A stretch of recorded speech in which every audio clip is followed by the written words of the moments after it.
Would you say your school is more geared towards those interested in competition or self-defense? We have a little bit of both. It's our academy itself is focused mostly on self-defense, but we also do very well in competition, and of course that's always, I would say probably only 20% of the academy actually actively competes, but they do well. Okay, and what does a typical day of training there usually consist of? It's for me. I mean, it's almost an all-day thing. I've got private classes in the morning. We've got some afternoon open mats and classes during the daytimes, and some special training. Some of the upper belt guys that come in during the daytime, like noon or whatever, and come in and train pretty hard. And then in the evening, most of the average, your average everyday classes happen. We've got kids class every day at 5:00. And then we have fundamentals class every single day, and a more advanced class either before or after. So, so like a fundamentals class, people show up, 15-20 minute warm up, and we'll get right into the basic techniques. Really, really simple approach to how to utilize the most jiu-jitsu to defend yourself in the most common situation in a street fight. And of course, the mixed belt classes are a little bit more, going to a little bit more of the jiu-jitsu versus jiu-jitsu and no-gi aspects of training. Okay, and where does training usually begin for someone just starting off as a complete beginner? We start them out in the fundamentals program, and it's right now. I'm working on the program itself, but right now it's like a 30-class structure where it's a rotating curriculum. So it's designed. They can come in on class 15 and they won't be lost, and they'll come in and they'll go through that program at least for a year, just honing the basic positions, learning the fundamentals of jiu-jitsu, just basic movement. We very little competition stuff right at the beginning. Mostly what we're really gearing our white to blue belt curriculum is really towards the self-defense aspect, how jiu-jitsu works against the most common situations in a fight. So after 2 to 3 months, what could you expect to have learned? After 2 to 3 months, I wouldn't say that they'd be ready for the next stage or the next like a blue belt or anything like that, but they're definitely able to kick their butt, when they walk in the first day, if that makes sense. I mean, they'll have a completely different approach to fighting. They'll have already developed some basic concepts and ability to have, I would say in 2-3 months, they're going to have a really good basic understanding of how to get a clinch from the standing position, to avoid getting hit, take the fight to the ground, establish a dominant control, and also how to escape worst case scenarios and your most high percentage submissions, guillotine, triangle, arm locks, rear naked choke, stuff like that. Okay, and do women have the option to train outside of their women's self-defense classes? Or yeah, absolutely. Yeah, we've got actually more women training now than we've ever had, so really? It's really good. All levels. We've got a purple belt. We've got 4 or 5 blue belts now, and a few white belts coming in. So yeah, definitely the women's class. We have a women's only class just for some ladies to get used to jiu-jitsu. But once they get hooked, then they want to come to those other classes. So they develop a little comfort, in a women's only environment, and then they feel a lot more comfortable. They start to learn jiu-jitsu. They fall in love with it, and then next thing you know, they're in the normal class. Okay, and besides age, what is the main difference between your children's and your adult classes? The main thing,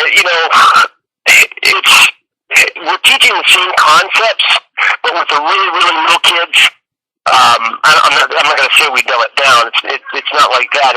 But it's a much more simple approach. We have to make things a lot easier for them to understand. Like adults they're already engaged. When they show up, they're an easy crowd to please to a certain extent. Like I could be somewhat of a boring instructor, and they'll still get it.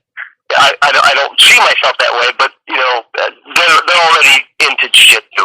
With the kids, you almost have to disguise it as a set of games and make it a lot of fun. I mean, so the energy level has to be very, very high for keep the children's attention. And then once they get to a certain age, then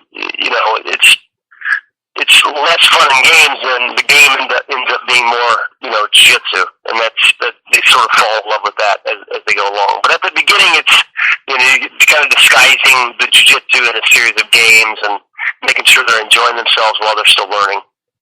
Okay. And you have a video on your site with Relson Gracie. Does he come to your school often to train with your students? Yeah, we're lucky enough to have him. He comes around at least 2-3 times a year. So, anywhere from 2 to 4 times a year we get to see him in Columbus. So it's really nice. Okay, and your school has also been around since 1992, before jiu-jitsu even really got popular over here in the East Coast. Would you say that since you've been around so much longer and have direct training with Relson Gracie that you have an edge over other schools? Yeah, I think we do. I don't know if that probably sounds biased, but I guess it's, yes, I mean, of course I have a lot of respect for Relson and for what he's taught us through the years. So yeah, I mean, just having that lineage is an added benefit, an added advantage. He would always say that the water is purest closest to the source, and so yeah, I mean, he's really been heavily involved with our development in jiu-jitsu the whole way. So yeah, I mean, having that strong connection, I think, definitely gives us an advantage. Okay, and your site mentions that your school has produced multiple champion competitors. How does it feel to see someone that you've trained achieve that level of success? It's incredible. It's almost more exciting to see them do well than it is for myself to do well, and I can't take all the credit for that. Of course, it's just like any academy, it's a team effort. Team effort. But it's awesome to see the guys and the girls achieve something that they've you're in the gym, you see them training hard every day, and you're helping direct them and helping push them harder, and to see them win something considerable is always a lot of fun, because I've been there before. I've won some good terms, nothing major, but I know what that feeling is like, and leading up. So it's a thorough joy to watch the people around me to excel. Okay, and what are your future plans and goals for your school? Yeah, just keep carrying the flag, and keep teaching jiu-jitsu and help educate the public on what jiu-jitsu is, and that it's a complete form of self-defense, and just keep growing and keep spreading the word, and we're really trying to, most martial arts out there, like your traditional martial arts, like karate, taekwondo, most of those schools that are very successful are like 80% kids, 20% adults, and jiu-jitsu at the moment is almost I would say, on the whole, from what I've seen, is almost the exact opposite. More like 80% adults, 20% kids. So we're really trying to capture that younger demographic and really, really develop a strong love and ability in jiu-jitsu early on, because that's when it's so important for them. That's when it's so beneficial, is when they're really young and they're going through school and they're, that's when jiu-jitsu can make such a big difference in their lives. So I think that's the big mission right now, is to really get more involved in the community and help spread the love of jiu-jitsu. Okay, and this question may have already been answered when I mentioned that the length of your school has been open and that you had direct training with Relson Gracie. What would you say makes your school unique from others like it? Well,